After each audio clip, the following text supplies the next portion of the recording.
Good morning. I'm Linda Cox, and I'm a Community Economic Development Specialist, and I work in the College of Tropical Agriculture and Human Resources. My overall job description is to really work in community, trying to help the community figure out what's the best way to use the resources they have to improve their well-being. So that's probably what I spend about 65% of my time doing. I also teach classes, undergraduate classes, and I do research in the area of natural resources and environmental management. Very nice, very nice. Now today we're going to talk a little bit about current projects that you are working on or may have just finished. You mentioned to me about your feral cats project. Would you like to discuss that a little bit? Yes, in the past I tended to do more work really helping community look at how to develop their agricultural resources. And then as things have shifted, as we've noticed that we have to spend more time and attention really looking at how we use our environmental resources, my focus has shifted to keep up with these needs. I think since the turn of the century, with all the changes in the global world, we've become really cognizant of the fact that we have to do a better job of managing our resources, and this environmental thing is really looming large now. One of the challenges that we have in our community is, in fact, feral cat management. Feral cats are an invasive species. They eat our native birds. And many people across the state, as we've just discovered, really would prefer that we reduce their abundance. This is a difficult thing. So you need to really analyze for the community what are the costs and benefits of various feral cat management strategies. We co-authored a journal article in the journal called Conservation Biology, which is a very well-known journal, and we analyzed 2 different management strategies. Based on those results and another journal article we did really looking at what the populations across the state want, we're developing some outreach materials which should be coming out next week. Because it's really important that not only we do research to help the community, but we also educate the community about the results of those research in a way that they can understand. They're not reading journal articles. They're busy. They don't have time. Many of us know that it's become the soundbite generation. So it's really my job to help community get over some of these really hard analyses that have to happen so that they can come out at the end of the day with some sort of information and ability to make decisions and do the management that they need at their own community level.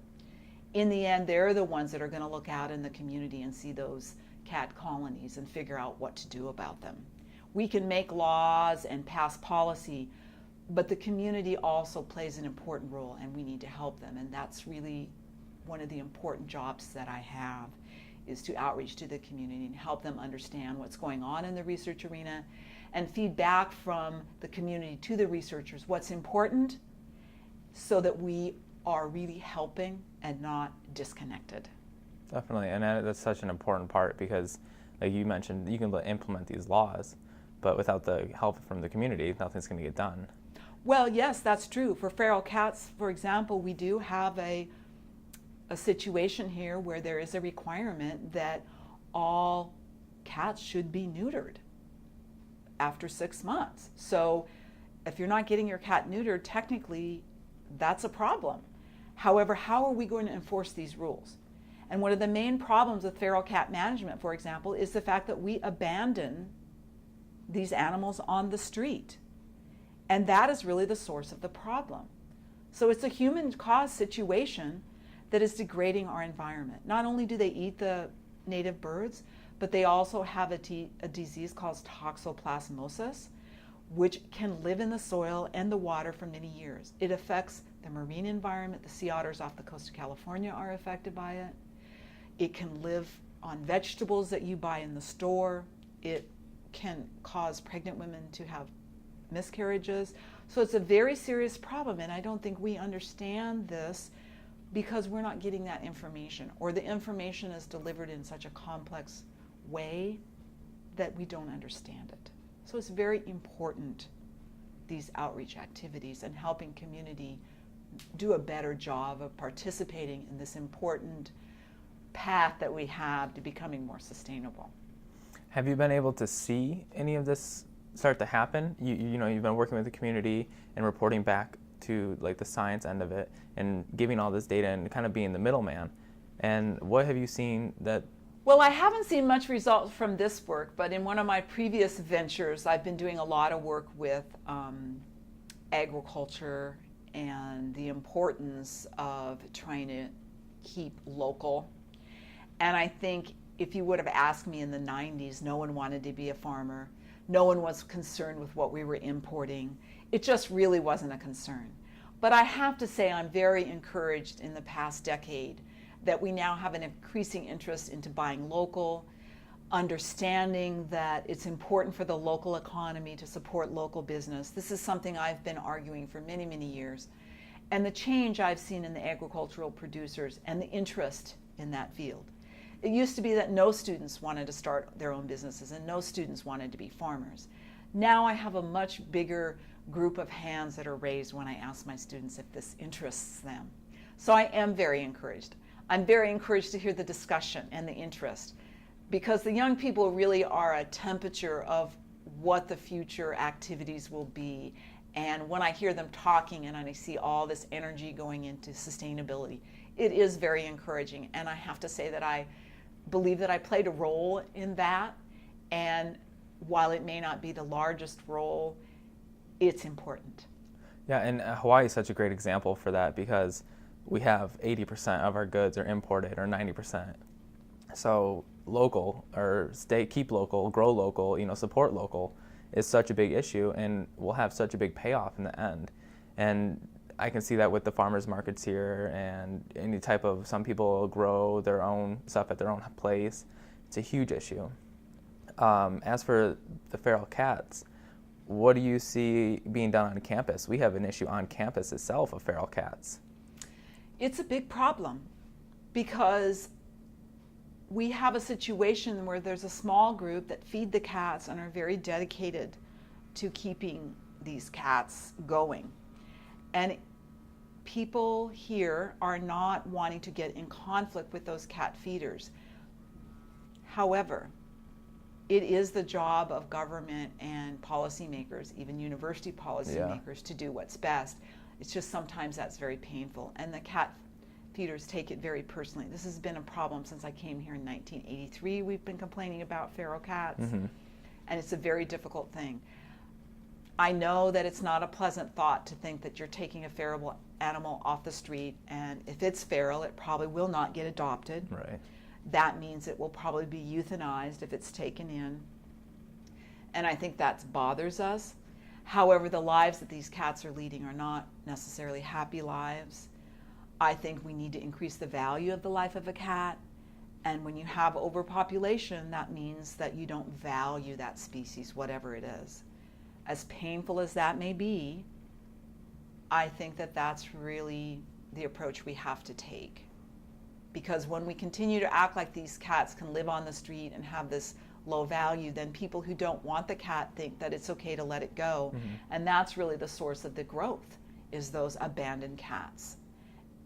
Very problematic. However, this is not to say that I don't understand how painful any elimination would be for the cat feeders who dearly, I believe, love those cats. Definitely, and just the commitment, because I ride my bike through campus and I see, bowls of food and water placed out every day. And, there's definitely a relationship there. But I think you make a great point when you say it's so sad, and most of us have that feeling that, you don't want to see these cats taken and, put to sleep practically. But at the same time, you have to look at the other side and see what kind of damage they're causing.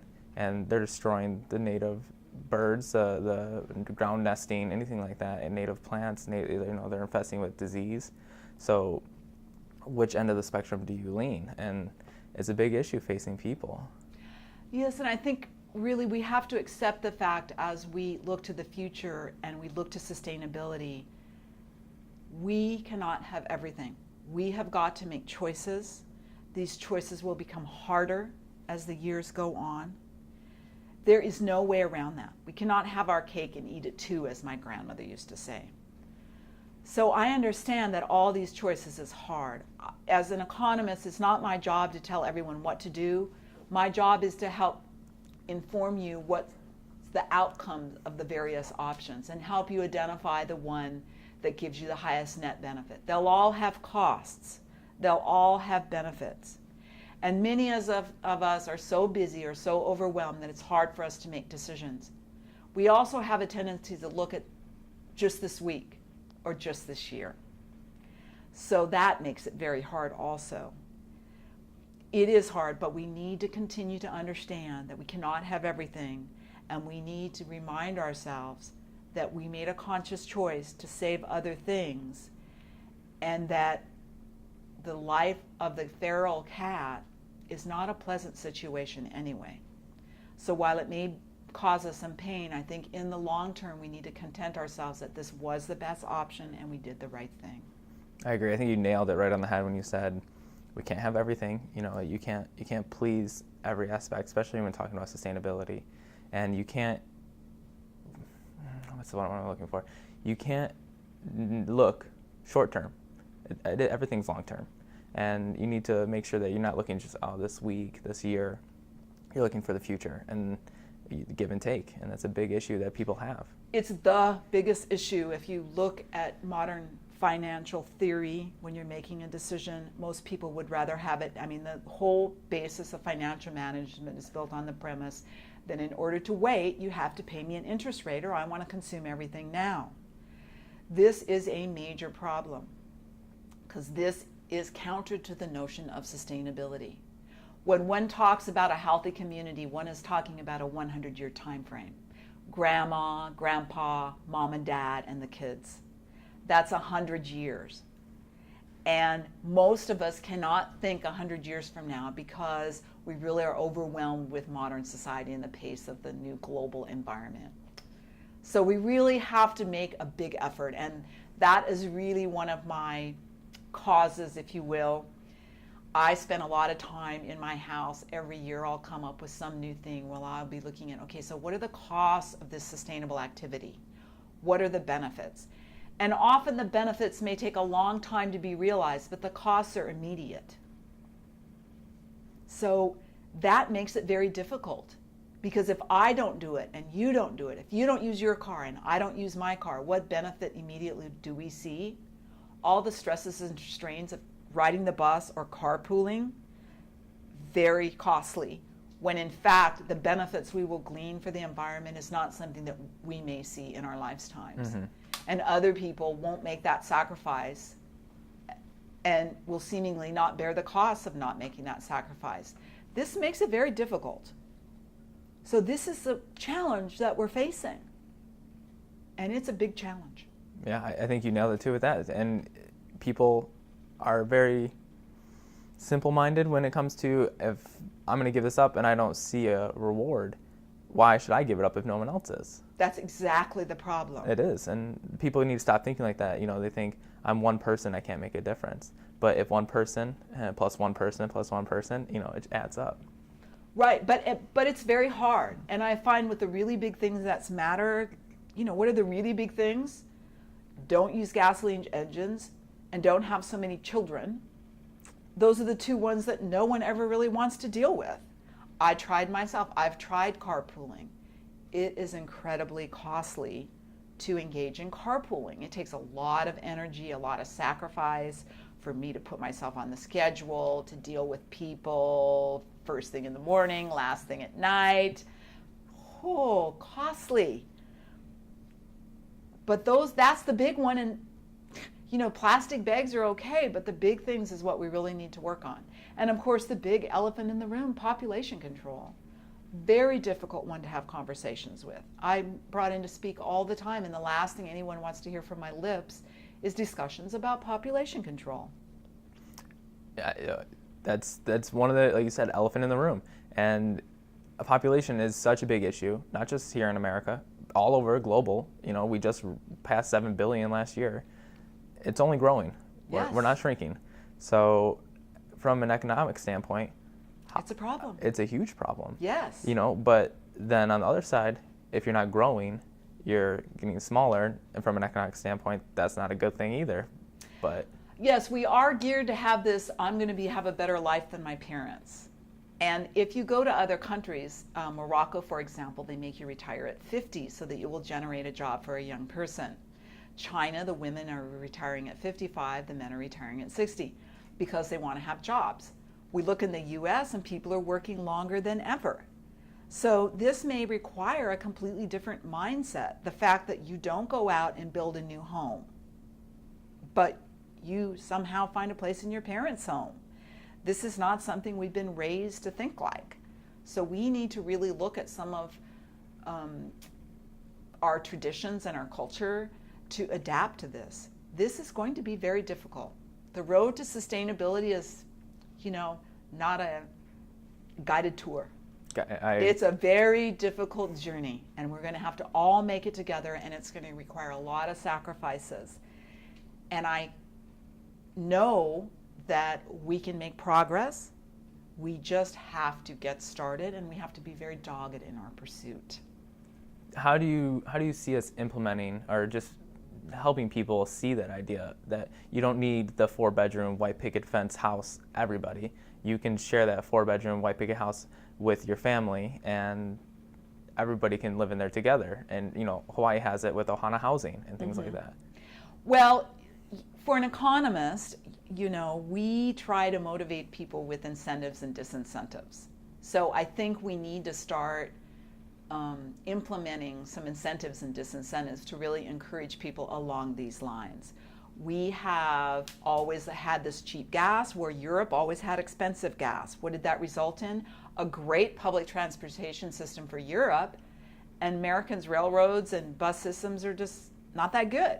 So I think we need to start to accept that, and we also need to understand the issues that's going to cause in the political process.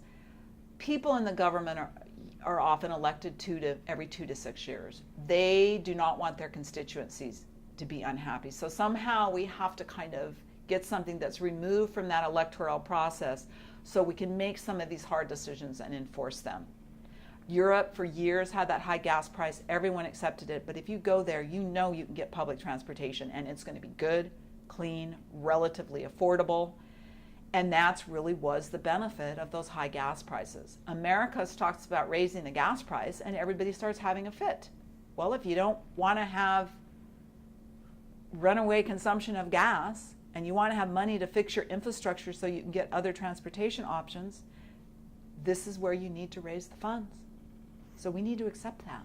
Definitely. Whether it's for mega mansion taxes, Hummer taxes, or whatever it is, we need to accept this. And I know that it's not popular, and I know the people that probably may complain the most may have the ones with the most ability to exert political pressure. This is why God invented political scientists, because she knew we needed someone to help us navigate these things. So again, I'm preaching that we need to identify the behaviors, try and get incentives that will move us towards the behaviors, and address these political processes that result in us not doing these things. I'm sure we can see political processes in the time of sequestering is a tough thing, but this is what we need to do. You talked about positive negative reinforcement. Are you talking like taxes on families over the size of 4? Are you talking taxes on mile per gallon? Certainly one would not maybe expect a tax break if one had more than 2 children. I don't know why you should get a tax break for having your 6th child or your 7th child or your 8th child. I mean, those people get tax breaks, tax deductions for having those children. Mm-hmm. Maybe if they didn't get tax deductions, they would be less likely to have them. I mean, that's one possible idea. Definitely. And then you mentioned MPGs, miles per gallon. If you're driving around in a Hummer and you get 5 miles per gallon, you should have a Hummer tax maybe, or maybe so. MPG tax or something. Maybe so. Again, I think it would encourage us to take the more sustainable road. That's what we're trying to do. We're trying to provide, because the problem we're having is that with everyone seeing this short-term thing, we kind of get distortions because we tend to always go for the short-term win. This is just kind of how people are. So in spite of ourselves, and I think that if you looked at really around the world, you can see this. if you look at Muammar Gaddafi or you look at Saddam Hussein, those people had educational systems second to none. Why? Because they were dictators. They knew education wasn't. Everybody knows education is important, but we don't want to sacrifice for it. In America, it's the power, the money. If I go overseas and I have a PhD, people are very respectful of me. But here, it doesn't seem to matter as much. So I think we need to really take that bull by the horns, but with the democracy where you're changing everybody every 4 years, or, it's difficult. And I've had people tell me that sustainability is not consistent with democracies. And these are some very hard things to hear. Because look at Muammar Gaddafi and Saddam Hussein. They did have great educational systems because they were dictators. They made it happen. And people don't want to sacrifice here. We can't even get a teacher's contract in Hawaii. It's important, but sometimes we just do funny things. Mm-hmm. So why do movie stars make millions and teachers don't make anything? I mean, you have to ask yourself sometimes why this happens. It happens because the people drive it this way. Because people sometimes do these funny little things in spite of themselves. So we need to assist them to be more sustainable oriented in their thinking by providing incentives for that type of thinking. Definitely, and not only for incentives for that type of thinking, but incentives to go into fields such as teaching. Yes. Why not have a teacher making a doctor's wage? I'm not saying that a doctor or a surgeon doesn't earn or deserve what they earn because, who else are you going to get to do it? They do a great job usually. But a football player who's making a $12 million contract because he can score touchdowns and dance, that's a little silly to me. Well, again, we are promoting that. So we need to change our thinking, but sometimes we have a hard time. And of course, education, you're preaching to the choir here because I'm a big fan. But, I have to point out that doctors, if you go to a doctor, you can always go to another doctor and get a second opinion. But if you take a class from me and I turn you off to math or something, how many math folks have I had that got turned off by a bad teacher? It takes me so much to overcome that, and I may never be able to. So if a teacher does a bad job with someone, I can never fix it. So, you really need to think about that. And at the same time, if you're an educator, you need to step up and be willing to deal with the evaluation of it. Until we get this mindset, then I think we have a problem. And I'm not saying anyone is to blame. I'm simply saying it's human nature. And I know myself, I have a few little bad habits that I try to get rid of. So I try to understand that I have those habits, treat myself kindly, and not set myself up for those failures. If I know something I shouldn't be doing, then I try to prevent myself from doing it before it gets to that point. Not because I don't like eating that candy bar, mind you, but I'm not supposed to be eating those things. So, I accept that and I try to come up with a strategy for dealing with it. And I know that I would love to eat that candy bar, but in the long run, it's not good for me. So sustainability to me is something a bit like dieting or budgeting. Not much fun, but we love the results. It's so true. And I talk about this all the time, and how people don't realize you can't live at this type of level with iPads, iPhones, everything. And I'm not stereotyping Apple or anything like that, but you can't have this materialistic mindset and aim for sustainability. They don't go together.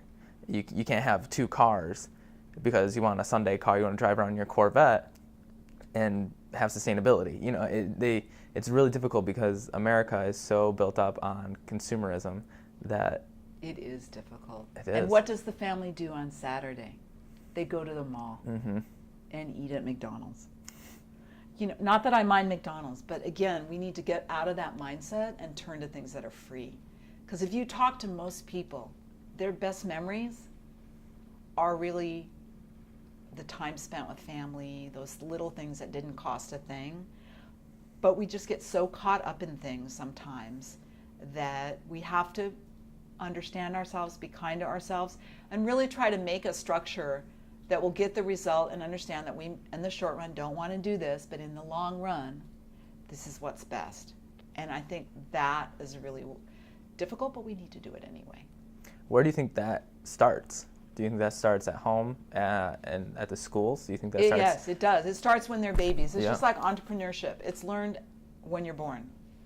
you will see someone that comes from a house. I was like that. My friends to this day will say, oh, I didn't realize you were so crafty. Well, it was how I grew up. I didn't really have a mother, so I made my clothes myself if I wanted a new dress. If I wanted something to eat, I got down a cookbook and read it and figured out how to make it. That's not something that we do today, but I think that we need to return to those things, to really understand what's involved in making your own garment or growing your own food. And I have to say that this is what I'm seeing throughout the state. School garden programs.